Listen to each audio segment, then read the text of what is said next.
Assalamualaikum warahmatullahi wabarakatuh. Salam sejahtera bagi kita semua. Perkenalkan, nama saya Nurse Fitri Anggraini, Eskep Mkes. Saya merupakan dosen pada program studi keperawatan Fakultas Ilmu Kesehatan Universitas Dirgantara Marsikal Surya Dharma. Sebagai dosen, saya memiliki tanggung jawab melaksanakan Tridharma Perguruan Tinggi yang meliputi pendidikan dan pengajaran, penelitian, serta pengabdian kepada masyarakat. Pada kesempatan ini, saya akan mendemonstrasikan salah satu pelaksanaan Tridharma, yaitu pada bidang pendidikan dan pengajaran. Sebelum melaksanakan proses pembelajaran, seorang dosen perlu melakukan persiapan yang matang agar kegiatan belajar mengajar dapat berlangsung secara efektif, terarah, dan mampu mencapai capaian pembelajaran yang telah ditetapkan. Persiapan tersebut meliputi penyusunan rencana pembelajaran semester atau RPS, penyiapan bahan ajar, media pembelajaran, metode pembelajaran, instrumen penilaian, serta strategi pembelajaran yang berpusat pada mahasiswa atau student center learning. Pada video ini, saya akan mendemonstrasikan pembelajaran pada mata kuliah keperawatan anak dengan bobot 3 SKS yang terdiri dari 2 SKS teori dan 1 SKS praktikum. Mata kuliah ini membahas konsep, prinsip, dan penerapan asuhan keperawatan pada anak sejak masa bayi hingga remaja dengan memperhatikan aspek pertumbuhan dan perkembangan, kebutuhan dasar anak, serta keterlibatan keluarga dalam pemberian asuhan keperawatan. Pada video pengajaran ini, proses pembelajaran mengacu pada rencana pembelajaran semester atau RPS yang dirancang berdasarkan konsep DAI atau Delivery, Interaction, and Assessment. Unsur pertama adalah delivery. Pada video ini, saya mendemonstrasikan pembelajaran teori pada pertemuan pertama mata kuliah keperawatan anak dengan topik konsep dasar keperawatan anak. Bahan kajian yang disampaikan meliputi filosofi dan paradigma keperawatan anak, prinsip-prinsip keperawatan anak, serta tren dan isu dalam keperawatan anak. Penyampaian materi didukung dengan media pembelajaran berupa slide PowerPoint yang disusun secara sistematis, memuat poin-poin penting, serta dilengkapi dengan gambar dan ilustrasi yang menarik, relevan, dan sesuai dengan materi pembelajaran. Adapun sarana yang digunakan dalam proses pembelajaran adalah laptop dan LCD proyektor. Selama proses pembelajaran, materi disampaikan menggunakan komunikasi yang komunikatif, aktif, dan interaktif, disertai pemberian contoh-contoh kasus yang relevan dengan praktik keperawatan anak, sehingga dapat membantu mahasiswa memahami konsep secara lebih mudah serta menghubungkannya dengan penerapan dalam praktik keperawatan. Unsur kedua adalah interaction. Pembelajaran dilaksanakan secara tatap muka dengan penerapan pendekatan Student Center Learning atau SCL melalui metode ceramah interaktif, tanya jawab, dan diskusi. Selama proses pembelajaran, mahasiswa didorong untuk berpartisipasi aktif dengan mengemukakan pendapat, menjawab pertanyaan, serta mendiskusikan materi sehingga tercipta komunikasi dua arah antara dosen dan mahasiswa. Unsur ketiga adalah asesmen. Penilaian pembelajaran mengacu pada rencana pembelajaran semester atau RPS dan dilakukan secara berkelanjutan melalui penilaian proses dan hasil belajar. Penilaian proses meliputi observasi terhadap keaktifan mahasiswa dalam diskusi, tanya jawab, dan partisipasi selama pembelajaran. Pada akhir pertemuan dilakukan evaluasi lisan dengan mengajukan beberapa pertanyaan terkait materi yang telah dipelajari. Kemudian, mahasiswa dipilih secara acak untuk menjawab. Penilaian hasil belajar dilakukan melalui ujian tengah semester atau UTS, di mana materi konsep dasar keperawatan anak menjadi salah satu materi yang diujikan. Adapun indikator penilaian meliputi kemampuan memahami konsep, ketepatan menjelaskan materi, kemampuan berpikir kritis, kemampuan berkomunikasi, dan partisipasi aktif selama proses pembelajaran. Demikian pengantar pembelajaran pada mata kuliah keperawatan anak. Selanjutnya, saya akan memulai kegiatan pembelajaran sesuai dengan rencana pembelajaran semester yang telah disusun. Wassalamualaikum warahmatullahi wabarakatuh. Assalamualaikum warahmatullahi wabarakatuh. Waalaikumsalam warahmatullahi wabarakatuh. Dan selamat siang untuk semuanya. Selamat siang. Alhamdulillah, kita bertemu kembali di semester ini ya dengan mata kuliah keperawatan anak. Ya, saya harap ya di pembelajaran keperawatan anak ini kita bisa sama-sama belajar ya dengan aktif, lalu interaktif dan menyenangkan. Ya, baik. Sebelum ya kita mulai ya, sebaiknya kita berdoa terlebih dahulu agar diberikan kelancaran dan menjadi ilmu yang bermanfaat. Ya, baik, berdoa dimulai.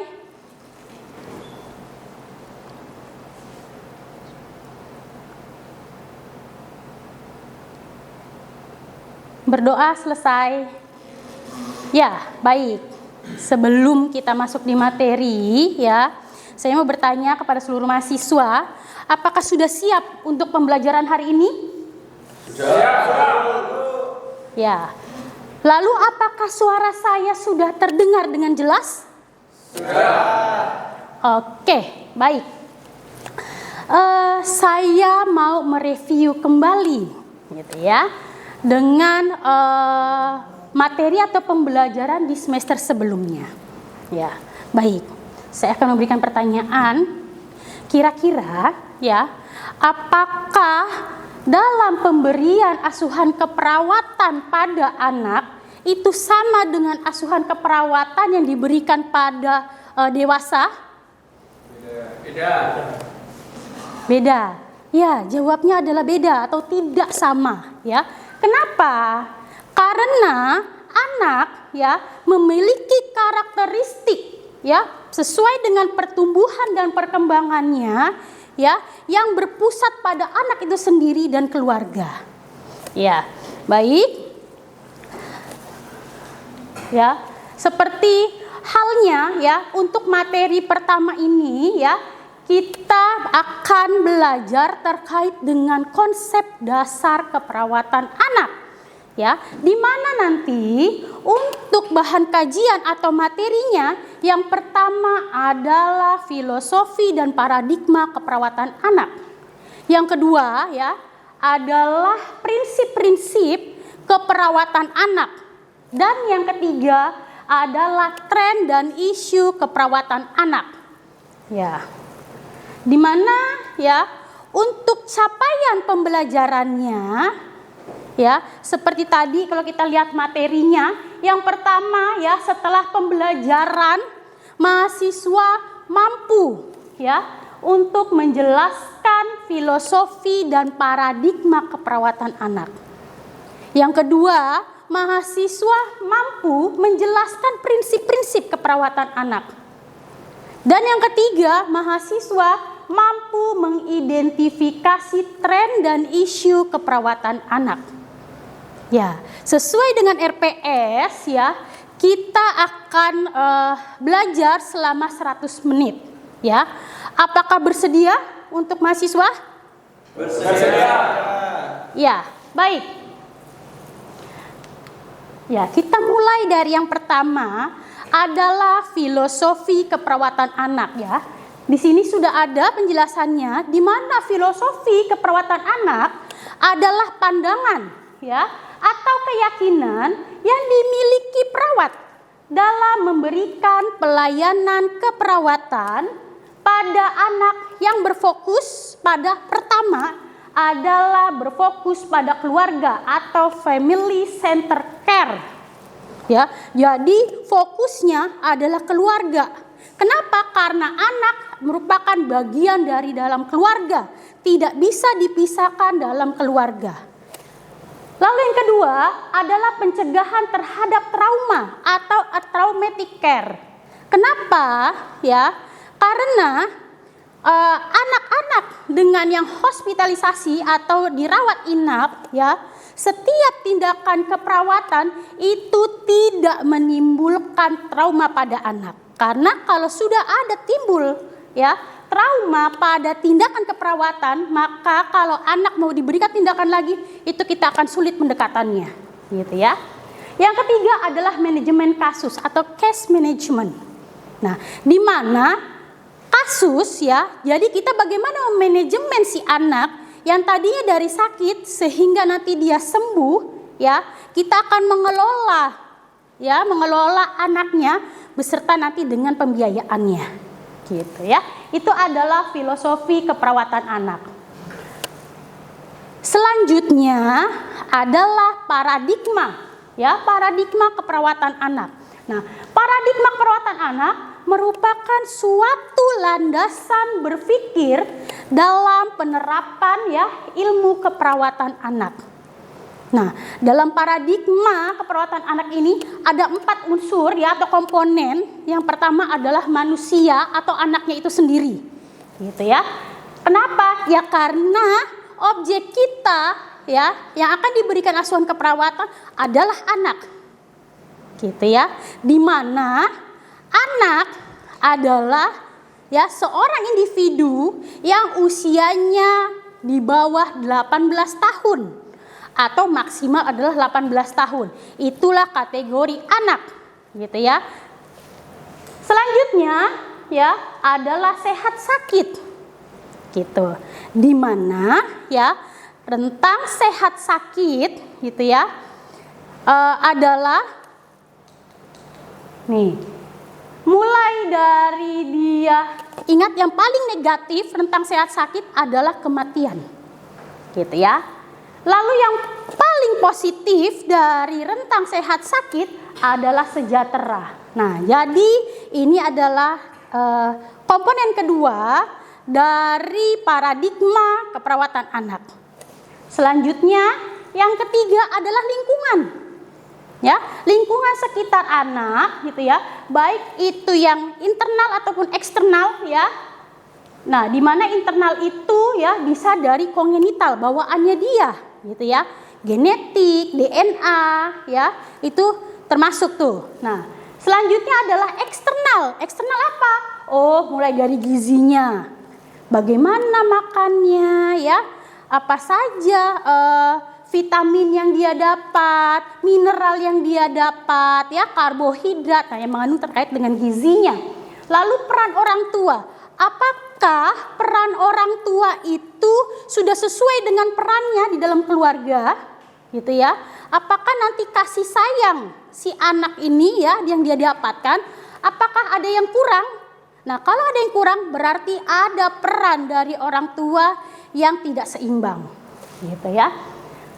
Lalu bagaimana dengan saudaranya, ya, lingkungan di rumahnya, teman-temannya, masyarakatnya, karena eksternal itu ya dia berperan dalam perubahan status kesehatan anak. Jadi internal, eksternal semua berpengaruh, ya, dapat mempengaruhi. Yang keempat adalah keperawatan itu sendiri, ya, di mana komponen ini merupakan bentuk pelayanan keperawatan nih yang diberikan kepada anak dalam mencapai pertumbuhan dan perkembangan secara optimal, gitu ya, dengan melibatkan keluarga. Lagi-lagi, kalau kita berbicara anak, tidak bisa lepas dari keluarga, gitu ya. Ya. Jadi inilah 4 komponen, mulai dari manusianya adalah anak itu sendiri, ya, kita ulang kembali. Yang kedua adalah rentang sehat sakitnya. Lalu yang ketiga adalah lingkungan, dan yang keempat adalah keperawatan itu sendiri, gitu ya. Itu adalah paradigma. Selanjutnya adalah kita masuk ke materi yang kedua, prinsip, ya, prinsip-prinsip keperawatan anak. Nah, prinsip perawatan anak yang pertama, ingat, anak bukan miniatur dari orang dewasa, ya. Kenapa begitu? Karena seorang anak, gitu ya, seorang anak dia memiliki, ya, kebutuhan-kebutuhan sesuai dengan tumbuh kembangnya, gitu ya. Tidak bisa dinyatakan bahwa kebutuhannya itu seperti orang dewasa tapi hanya dalam porsi kecil. Nah, itu tidak boleh seperti itu, gitu ya. Lalu yang kedua, anak sebagai individu unik, ya, dan mempunyai kebutuhan sesuai tahap perkembangan. Nah, lagi-lagi tadi saya sudah jelaskan bahwa seorang anak ada tahap tumbuh kembang. Nah, dalam perkembangan ini setiap anak, ya, atau setiap individu, gitu ya, pada masa perkembangannya unik, gitu. Jadi dari satu individu ke individu yang lainnya berbeda, gitu, percepatannya, ya. Yang ketiga adalah pelayanan keperawatan anak berorientasi pada pencegahan dan peningkatan derajat kesehatan. Jadi memang prinsipnya, ya, kita adalah pencegahan. Kenapa? Karena anak adalah generasi penerus bangsa, gitu. Jadi kita siapkan dari awal, mulai dari pencegahannya, gitu. Nah, yang keempat, keperawatan anak merupakan disiplin ilmu kesehatan yang berfokus pada kesejahteraan anak, ya, sehingga perawat bertanggung jawab secara komprehensif atau berkelanjutan dalam memberikan aspek anak. Ya, namanya juga kita keperawatan anak. Jadi objek kita adalah anak. Jadi yang diberikan pelayanan keperawatan yang berupa asuhan keperawatan yang berkelanjutan atau komprehensif adalah anak juga, gitu ya. Oke. Yang kelima, ya. Yang kelima, praktik keperawatan anak mencakup kontrak dengan anak dan keluarga, ya, untuk mencegah, mengkaji, mengintervensi, dan meningkatkan kesejahteraan dengan menggunakan proses keperawatan yang sesuai dengan moral atau etik, gitu ya, dan aspek hukum atau legal. Jadi setiap kita mau memberikan, ya, asuhan keperawatan, ya, untuk pencegahan, mulai dari pengkajian sampai evaluasinya, ya, ingat, jangan lupakan yang namanya aspek etik dan legal, gitu ya. Sehingga pada saat kita melaksanakan asuhan keperawatannya, kita tenang, kita nyaman, memberikan asuhan keperawatan juga enak, gitu ya. Jadi kita bisa bekerja sama dengan keluarganya, kita berikan layanan yang prima, gitu. Nah, yang keenam, tujuan keperawatan anak, ya, dan keluarga adalah untuk meningkatkan maturasi atau kematangan yang sehat bagi anak dan remaja. Ingat konsepnya tadi, anak adalah seorang individu dengan usia, ya, maksimal 18 tahun. Dari 0 sampai 18 tahun, ya, anak ini terus bertumbuh dan berkembang, ya. Jadi pada saat proses tadi pertumbuhan dan perkembangan, inilah yang akan menjadi proses maturasi atau kematangan sampailah nanti dia di usia 18 tahun, gitu ya. Oke. Yang ketujuh adalah berfokus pada pertumbuhan dan perkembangan. Lagi-lagi itu, kenapa? Ya tadi, karena memang masa-masa seorang individu bertumbuh dan berkembang ya adalah pada masa anak. Karena kalau sudah dewasa, sudah tidak bertumbuh dan berkembang. Karena sudah matang, ya, sudah matur. Oke. Ya. Kita beranjak ke materi yang ketiga, adalah terkait dengan tren dan isu keperawatan anak, ya. Nah, tren dan isu keperawatan anak adalah sesuatu yang sedang dibicarakan, ya, oleh orang banyak tentang praktik, ya, atau mengenai keperawatan, baik itu berdasarkan fakta maupun tidak, ya. Tren dan isu tentunya menyangkut tentang aspek legal dan etis keperawatan. Jadi apapun yang dia booming, ya, dengan adanya aspek legal dan etis nih, gitu kan. Nah, itu adalah tren dan isu dari keperawatan anak, ya. Nanti di sini kita akan membahas dua. Yang pertama adalah terapi pijat pada anak. Nah, terapi pijat pada anak. Ini kan lagi tren nih, banyak baby spa sekarang, ya. Banyak baby spa yang bermunculan. Nah, tapi ternyata berdasarkan penelitian gitu ya, terkait dengan terapi pijat bayi dan anak ini ternyata dia cukup signifikan, ya, terhadap perkembangan anak. Nih, seperti pijat bayi merupakan sentuhan cinta sebagai salah satu stimulasi multisensori, ya, yang mendorong perkembangan dan pertumbuhan bayi secara optimal, ya, terutama jika dilakukan pada masa golden period atau 1000 hari pertamanya. Baik. Selanjutnya adalah sistem perlindungan anak, di mana, ya, sistem perlindungan anak ini, ya, harus semua komponen ikut bersama-sama, yaitu mulai dari orang tua, keluarga, masyarakat, pemerintah, dan negara harus ikut berperan sehingga bisa cepat mencegah dan menanggulangi jika ada kekerasan pada anak, gitu ya. Baik, mungkin ada pertanyaan atau bahan yang mau kita diskusikan? Bagaimana, mahasiswa? Cukup mengerti. Oke, baik. Kalau cukup, ya, pertemuan hari ini saya akan mengevaluasi terlebih dahulu untuk materi hari ini, ya. Yang pertama adalah apa sih yang dimaksud dengan filosofi keperawatan anak? Ada yang bisa menjawab? Ya, Bu. Ya, silakan Andika. Filosofi keperawatan anak adalah pandangan atau keyakinan yang dimiliki perawat dalam memberikan pelayanan keperawatan pada anak yang berfokus pada yang pertama keluarga, yang kedua pencegahan terhadap trauma, dan yang ketiga manajemen khusus. Ya, bagus sekali, ya. Berarti memperhatikan, gitu ya. Baik, untuk pertanyaan kedua, ya. Apa yang dimaksud dengan paradigma keperawatan anak? Silakan yang mau menjawab. Baik Ibu, mohon izin. Ya, silakan Amir. Mohon izin Ibu menjawab tentang paradigma keperawatan anak merupakan suatu landasan berpikir dalam penerapan ilmu keperawatan anak, yaitu terdiri dari 4 komponen. Yang pertama, manusia dalam hal ini anak, kemudian yang kedua, sehat sakit, kemudian yang ketiga, lingkungan, dan yang keempat, keperawatan. Ya, bagus sekali. Ya, cukup kondusif ya untuk kelas hari ini ya, dan sangat memperhatikan. Oke, baik.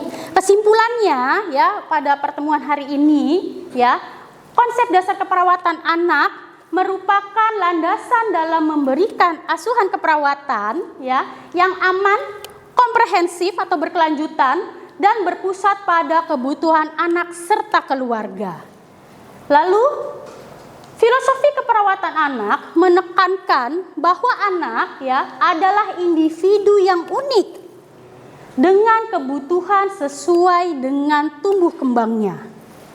Lalu selanjutnya paradigma keperawatan anak ya meliputi dari manusianya atau anaknya itu sendiri, lalu sehat sakit ya, lingkungan dan keperawatan. Dan yang terakhir adalah prinsip-prinsip keperawatan anak menekankan pelayanan yang sama, humanis ya, berpusat pada keluarga dan memperhatikan tumbuh kembang. Ya, seperti itu kesimpulannya, sehingga nanti ya untuk di pertemuan selanjutnya atau pertemuan kedua kita sesuai dengan RPS ya, kita akan membahas terkait dengan asuhan keperawatan anak sehat. gitu ya. Nah, sebelum masuk di pertemuan kedua ya, mahasiswa diberikan tugas ya untuk mencari, membaca dan mempelajari referensi ya yang relevan mengenai asuhan keperawatan anak sehat ya. Bisa dari buku, artikel ilmiah gitu ya, yang penting relevan gitu, sehingga nanti pada saat ya di pertemuan kedua kita bisa berdiskusi lagi lebih interaktif dan aktif gitu ya.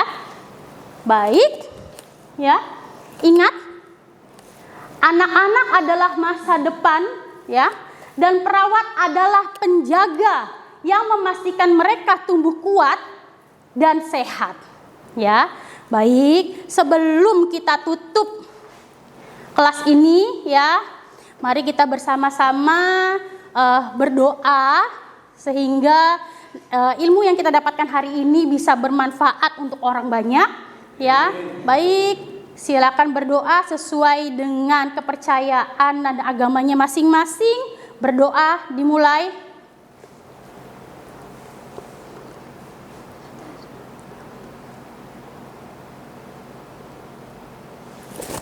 Ya, berdoa selesai. Ya, akhir kata, terima kasih untuk kerjasamanya hari ini. Insya Allah kita akan bertemu kembali sesuai dengan jadwal yang di RPS ya. Jangan lupa tadi asuhan keperawatan anak sehat. Ya, akhir kata, bila taufik wal hidayah. Assalamualaikum warahmatullahi wabarakatuh dan selamat siang untuk semuanya. Waalaikumsalam.